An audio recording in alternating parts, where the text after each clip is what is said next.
what's going on, YouTubers? It's the Natural Born Thriller, and welcome everyone to Impact Wrestling Review, the show from July 19th, 2019. We are commentators Don Callis and Josh Matthews, and they were somewhere in Canada. It was a small venue with a lot of enthusiasm crowd. By the way, these crowds were they were just going minor crazy in a way. um, but yeah, it was still a good crowd there. But this was the fallout of Summerversary 17. Well, one of the fallouts from Summerversary 17. But at the same time, this is a new start, where it pertains to on their road for the next big pay-per-view, which is going to be in October, called Bound for Glory. And this Bound for Glory is going to be in Chicago, Illinois, by the way, folks, which it was announced back at Summerversary 17, which I never mentioned, but I'm going to mention here that Bound for Glory is going to be in Chicago, Illinois this year. And that should be an exciting event to have for Bound for Glory. So, what was going on with this show? Well, the show opened up with Don Callis and Josh Matthews in the ring, addressing the fans about this whole mashup tournament. And I see myself, mashup tournament. So basically, they explain this whole tournament that it states, but with a team that will have to win their this tournament, and the winner of that match will face each other in a no contention match against the Impact World Champion in 2 weeks' time. But as of this recording, it's going to be 1 week and a half's time, in a way. So, but yeah, I get the point though.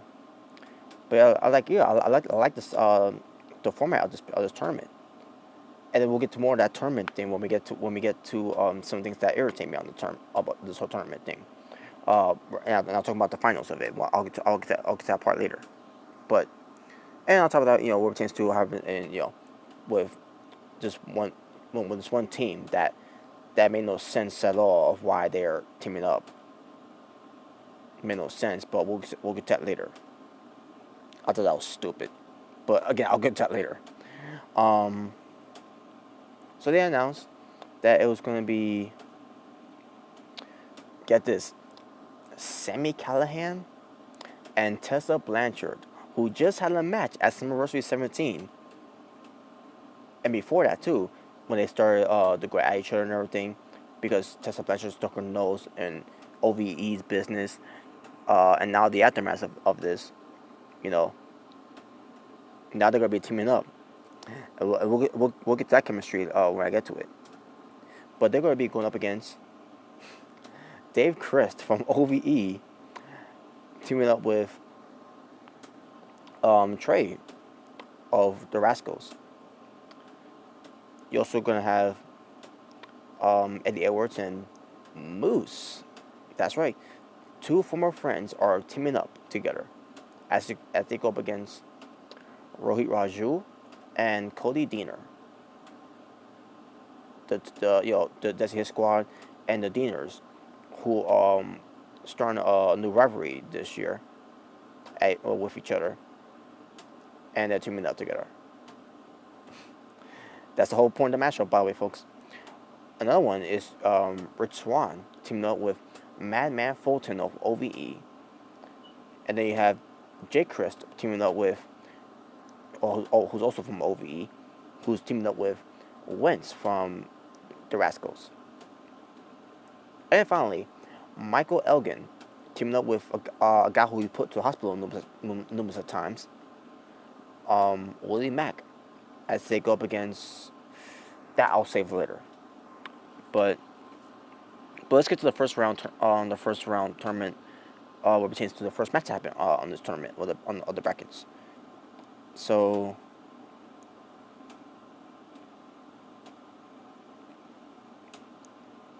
we get Moose and Eddie Edwards. Eddie Edwards comes out with a sign that says #ThankYouKenny.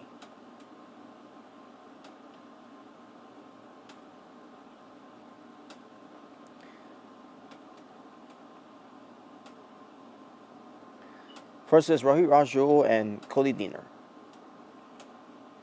Match itself, it was decent. As Here's the thing with pertains to Eddie Edwards and Moose.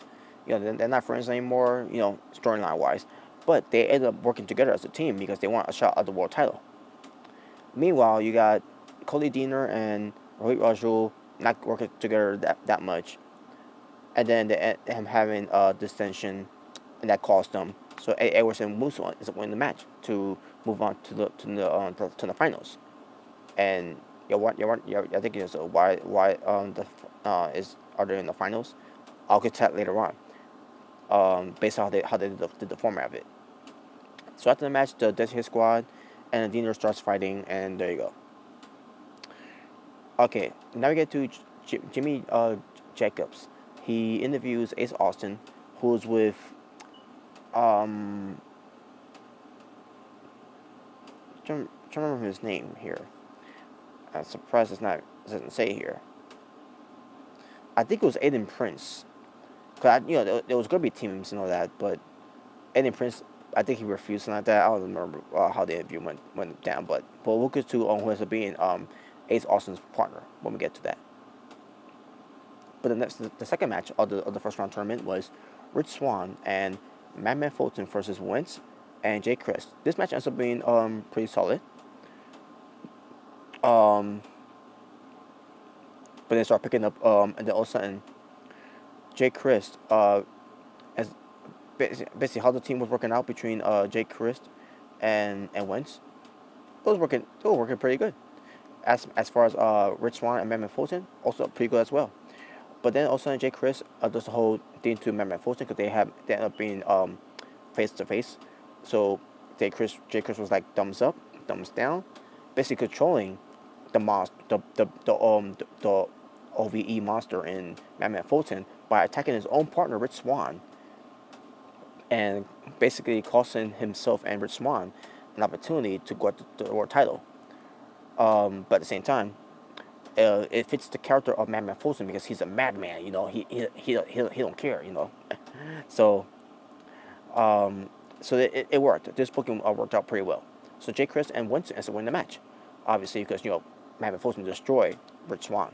So Rich Swann could there's no way for Rich Swann to overcome the numerous choke slams that Madman Fulton gave to Rich Swann. And I'm assuming that's probably going to be lead to a match between Rich Swann and Madman Fulton. I don't know if it is or not, but I digress. All right, here we go. Ace Austin was backstage and he was asking Madison Rayne to team up with her, but Madison Rayne refused. And I see myself, so you go to Madison Rayne, but you don't go to Kiera Hogan. That irked me because I'll get to why it should have been Kiera Hogan that he should ask instead of Madison Rayne. Just something that it was a lot of things that irritate me on the show. I mean, a couple of things that irritate me on the show here, but I'll get to that was basically one of them, folks.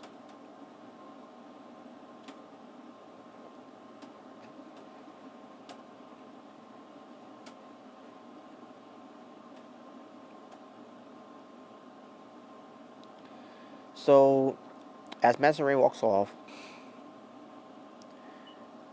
all of a sudden, Ace Austin is, I think he said something more pertains to the word Avenger. And then all of a sudden, this guy, who I've seen before on Impact Wrestling, not a fan of his work, not a fan of his character, not a fan of his gimmick.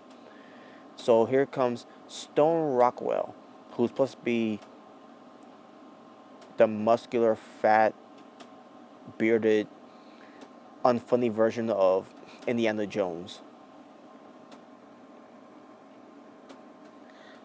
So I'm supposed to believe that Stone Rockwell, by teaming up with Ace Austin, that they're going to be facing each other to get a future title shot against Brian Cage. If they would have won the tournament. And it's just your way to book Ace Austin to try to get to a world title shot by facing a joke like Stone Rockwell. And you come up with this this this tournament where it's supposed to be prestigious, and unique and everything. And this is how you book it, like a fucking joke.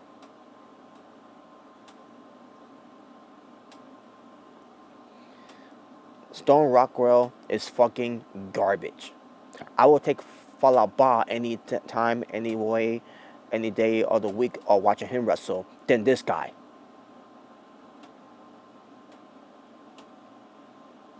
So I would take Falaba teaming up with Ace Austin than Stone Rockwell at this point, because at least Falaba can work in the ring. This guy, what was his work in this ring?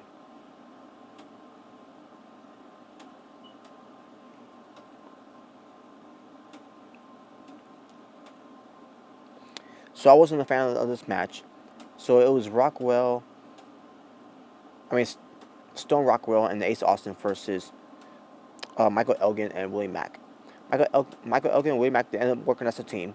Ace Austin didn't care for Stone Rockwell, which I would not care for him either. So I don't blame Ace Austin for that one. But in the end, it was Michael Elgin picked up the win by destroying Stone Rockwell. So in a way, I was happy in the way of seeing Stone Rockwell getting his ass kicked by someone who's taking himself very seriously as a big man in Michael Elgin. I need a refill. And no, I'm not drinking. I'm not drinking alcohol. I'm not Charlie.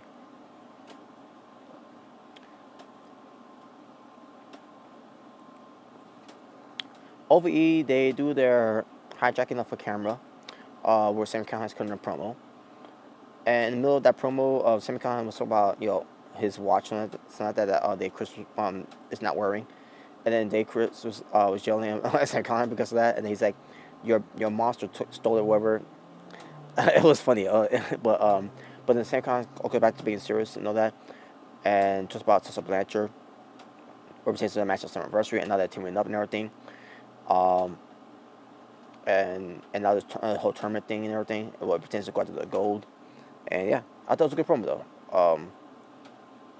That that was delivered. Obviously, it's Sami Callihan. He's a good talker.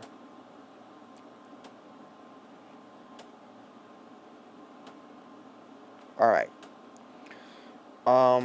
We haven't Jimmy Jacobs interviewing Dan Pack Knockouts champion Taya, and with her was John E. Bravo, and no Johnny B. Trash. Thank God. But at the same time, you got Johnny E. Bravo there, so either way, it's a lose-lose situation there. But she talks about overcoming Monsters Ball from Summer Anniversary, and she's back to not defend her title again, what pertains to the 30 day clause, and there you go. Our next tournament match was Trey, who for some reason was dressed up like Sami Callihan with a baseball bat. I think he had a baseball bat, if I'm mistaken. But with the vest, the cap, the pants, and like, what the hell? For a while there, he got me fooled there. I thought that was Sami Callihan until I then remember, like, oh yeah, that's right, it's a matchup tournament thing. Um, so like wait, is that Trey? And like, oh yeah, that is Trey. Like, you little rascal.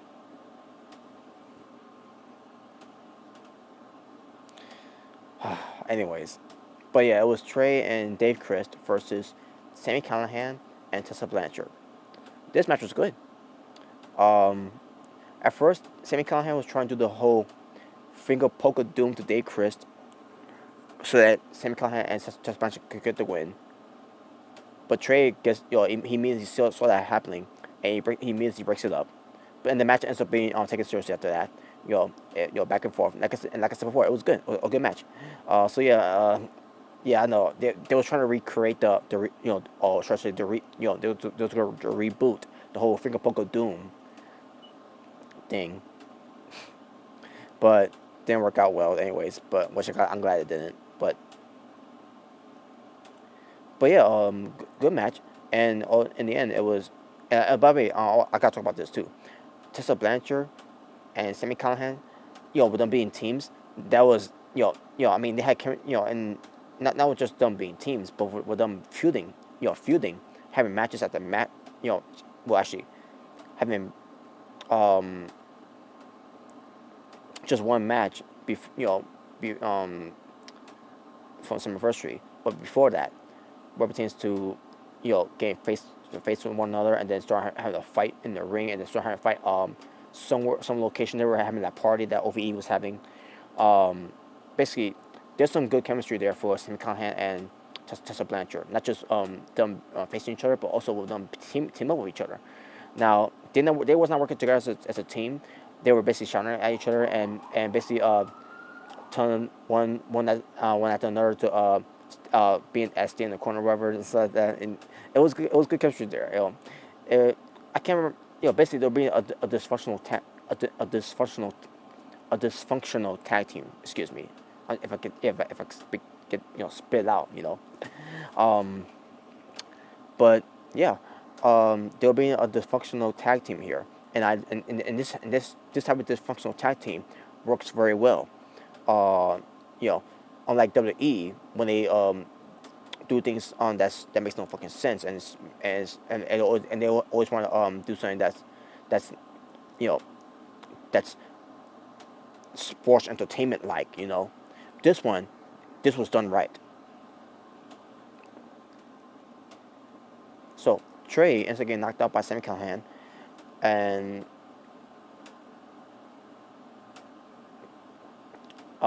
basically the Cactus special by Sami Callihan,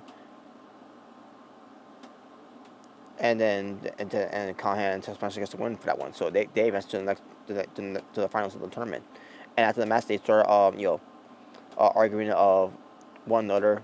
Sami Callihan blows a kiss at Tessa Blanchard, doing this. That's what he was doing. So there you go. And after that, and then when we come back, the fighting still continues between Tessa Blanchard and Sami Callihan. Still not working together, still not getting along, and they, and they're supposed to be a tag team. Representing the tournament though. So it was funny.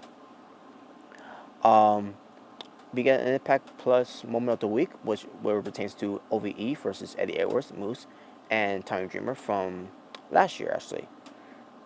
Um, I believe it was Redemption pay per view they did. I'm assuming it was a pay per view. I could be wrong, but that's what they show, and that was the night where Tommy, where Eddie Edwards was losing his mind. That's where basically where it was getting started with him, being crazy, and the whole thing with him hitting his candlestick, hitting the candlestick to his wife by accident, in a way, um, you know, of Eddie Edwards, losing his mind and not not having self control and all that. So, that whole type of thing. That's what basically. But the point is, that's what the whole crazy semicon. I mean, that's when the whole crazy Eddie Edwards build was getting ready to launch. Man, it's been a year so far, and my God, it's uh, Eddie Edwards is still acting crazy, you know. But anyways, um, so we get this match going on here for the knockouts. Jessica Havok versus Madison Rayne versus Taya Valkyrie, who's being accompanied by John E. Bravo. And this is what I'm talking about, folks. When Ace Austin confronted Madison Rayne to be for her to be his partner, this is what I'm talking about. Why would Ace Austin ask Madison Rayne to be his partner, knowing, and he should know this, what pertains what pertains to wrestlers, knowing the schedules of being wrestling on that night, knowing that Madison Rayne was going to be wrestling on that night anyways. which is why he should have went to Kiera Hogan if he wanted a partner.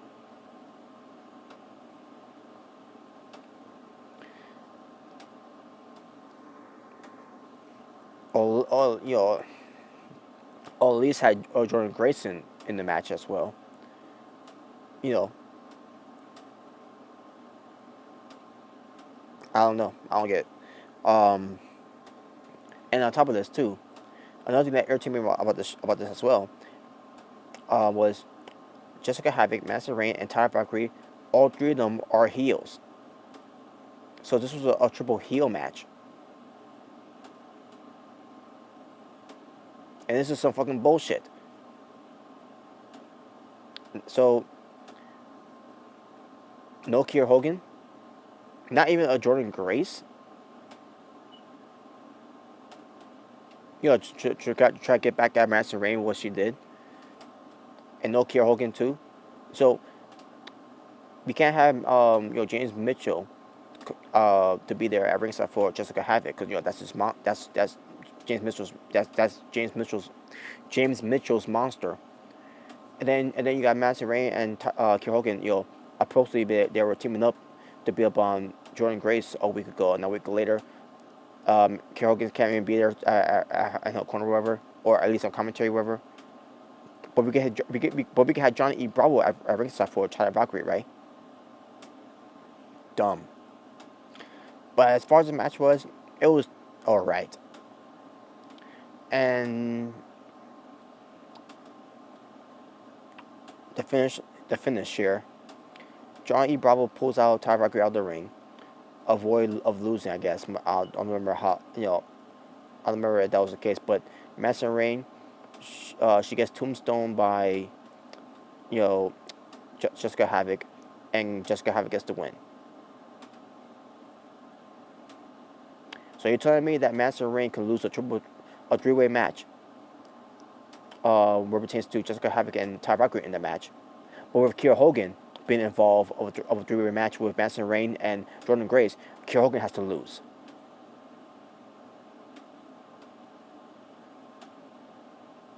So it's okay for Master Rayne to lose this match because Taya Valkyrie and Jessica Havok is in the match.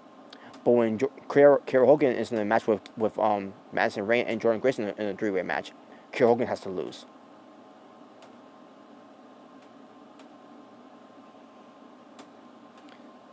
Impact Wrestling, you fucking suck.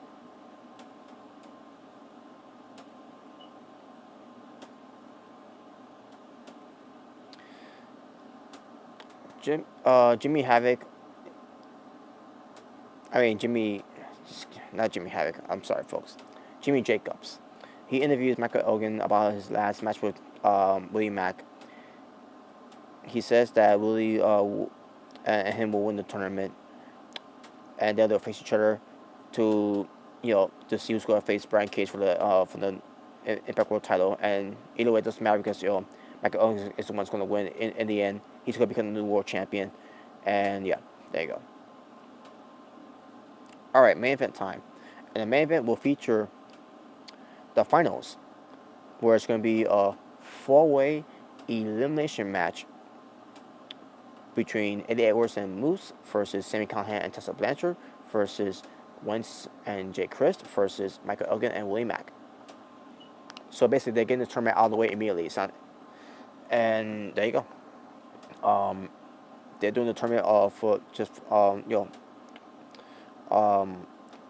they basically did the tournament in one night. So, and this match was good. From start to finish. Before the match, Tessa Blanchard was doing her pose, and Sami Callihan was doing the pose. Was getting her in her way so he could do his pose, and then Tessa Blanchard do the same thing. Basically, they're still showing they still can't get along. And then, even during the match, Tessa Blanchard was going to start the match, and then Sami Callihan tags himself into their match, and then Tessa Blanchard did the same thing to Sami Callihan, and then Sami Callihan did the same thing to Tessa Blanchard. I thought that was good. So finally, it was Sami Callihan and AA were starting it off now. So yeah, it's been pretty good this match. Moose stops Eddie Edwards to try to do a flying move onto Michael Elgin from the outside, and it's like he kicks him in, and then Moose kicks Eddie Edwards in the gut, and I see himself, what the hell? And then he power bombs him off out of the ring onto the other people on the outside. And I see myself, wait a minute. It's kind of stupid for Moose to do that because if you want to win this tournament, the last thing you want to do is to make a mistake like that and power on your own partner outside the ring to pile up people. In case they would have got out of the way, and Eddie Edwards would just land on stage. I mean, not on stage, on the floor. You know, not breaking his fall. So that made no sense. But Eddie Edwards he ends up landing on people anyways. Like a Tessa Blanchard, Jake Christ, Willie Mack, and whoever else was there. I don't know, but I digress though. But in the end, it was Michael Elgin giving A. Edwards the buckle bomb into the Elgin bomb and gets the win. He gets to eliminate the team of A. Edwards and Moose. So yeah, so Eddie Edwards and Moose has been eliminated, and now the three teams left, and the match continues on with Michael Elgin dominating the match, and also we get a standoff between Michael Elgin and Tessa Blanchard. But then Sami Callihan decided to push away Tessa Blanchard and says, "I'm facing this guy," and then Michael Elgin's like, "Oh, fine." Boom! Clocks. Oh, by the way, I gotta mention this too. Michael Elgin, he nailed, it was very stiff with that with the elbow forearm shot, whatever that was. But that was like it was like, oh, bam. I just want to point that out because I thought that was cool. So yeah, like I said, he knocked out Sami Callihan, and then and then also Willie Mack goes to Michael Elgin. He touches him, saying, great job there, great job there. And then Michael Elgin felt like he was what's the word? Insulted that his own partner touched him, and then Michael Elgin clotheslines him, leaves the ring, and says, "I don't need this." And I said, "So, what? But you're supposed to be winning this tournament so you could face Willie Mack, and if you beat Willie Mack, you get a title shot against Brian Cage." Well, this made no sense. Why would Michael Elgin do that? Michael Elgin said he wants another shot at the title. This was his opportunity to do it. Why do that? This was stupid. This was stupid. This made no sense at all. I don't understand. I did not understand this booking at all. It didn't protect Michael Elgin in a way, because Michael Elgin it made him look stupid. It made him look dumb that he cost himself an opportunity to win the tournament where he could have faced William Mack, where the winner of that match, if he would have won, which I'm pretty sure he would have won, then he would get a rematch against against Brian Cage for the world title. But instead, they decided to have him just, throw that all away by clotheslining Willie Mack, and then Willie Mack ends up losing to whoever pinned him. I don't remember who it was.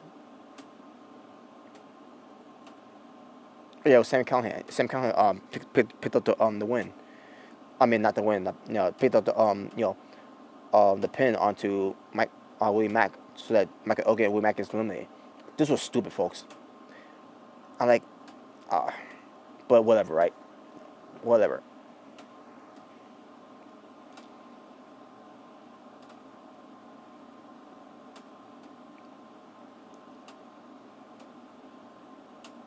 So now it's up to Tessa Blanchard and Sami Callihan versus Jay Chris and Wentz. So they're having the match and all that, right? And this will lead to Jay Chris and Sami Callihan at one point, going at each other. So Sami Callihan did like he did with Jay Chris, the finger poke of doom. Jay Chris falls down, but he was teasing, only to get him in a small package. But he kicks out and all that, and they start fighting a little bit, and then Tessa Blanchard takes the gets the legal tag, and then she goes for the Magnum onto Jay Chris and gets the win. So yeah, your winners of this tournament, and then we face each other to see who will win that match between Tessa Blanchard and Sami Callihan. Will get a future Impact World Title shot against Brian Cage. So yeah, the winner of this entire tournament was Tessa Blanchard and Sami Callihan. And after the match, they start basically these two will face each other, Sami Callihan and Tessa Blanchard.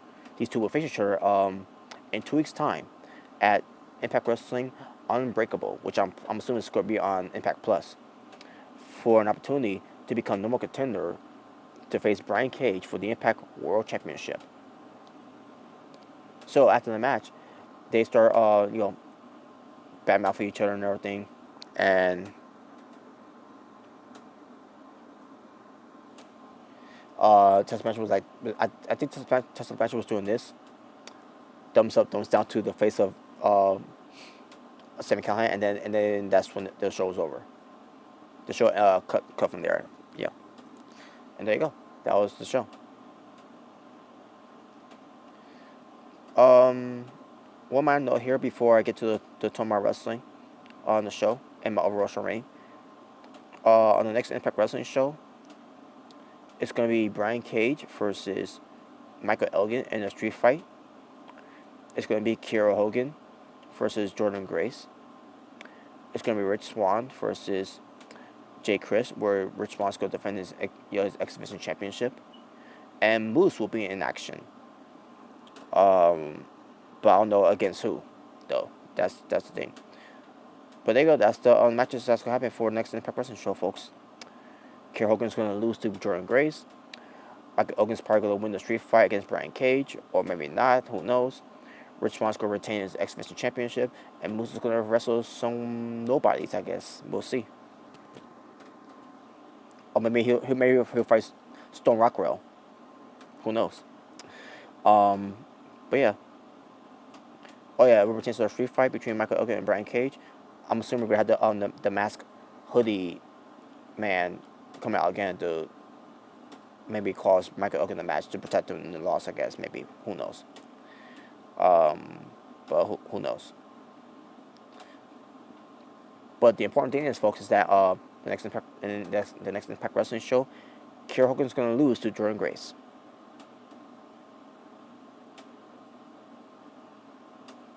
Yeah, because fuck Kiera Hogan, right?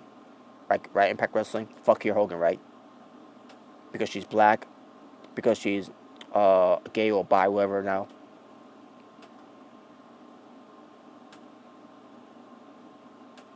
Yeah. Good luck there for you, Impact Wrestling. That's good luck for you there for burying Kiera Hogan like that.